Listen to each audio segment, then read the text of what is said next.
இன்றைக்கி ஞாயிற்றுக்கிழமை பச்சைப்புளி ரசமும் டூனா மீன் ஃப்ரை பண்ணி அதை கிரேவியும் பண்ண போகிறேன். கொஞ்ச நாளைக்கு வச்சு கிரேவி எப்படி போடுறதுன்னு உங்களுக்கு காட்டுறேன். ஓகே,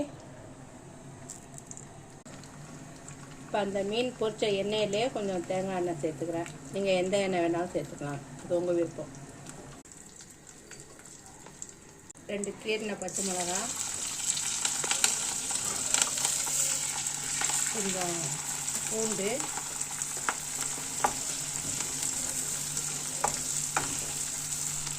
வதக்கிறாங்க. கொஞ்சம் சீவன இஞ்சி, கருவேப்பிலை, அது கூட நறுக்குன வெங்காயம் பல்லாரி,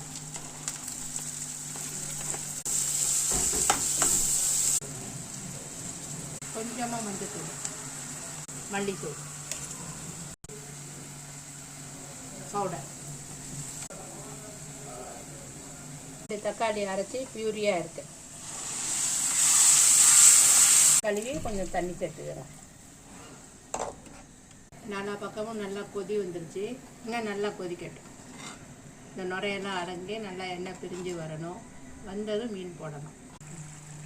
இப்போ மீன் குழம்பு நல்லா கொதிச்சிருச்சு. வறுத்த மீனை அதில் போட்டுடணும். இது நம்ம பக்கம் இது மாதிரி செய்ய மாட்டாங்க. இது கன்னியாகுமரி பக்கம் உள்ளவங்க இப்படி தான் சமைப்பாங்க. மீன் கறி இப்படி தான் செய்வாங்க. இது ஒரு டேஸ்ட்டாக வித்தியாசமாக இருக்கும்.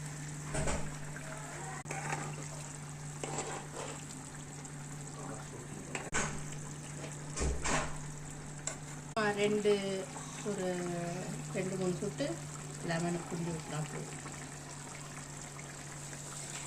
மல்லித்தூளை போட்டு இறக்கிட வேண்டியது. ஃபினிஷ். நீங்கள் ட்ரை பண்ணி பாருங்கள். மீன் குழம்பு ரெடி.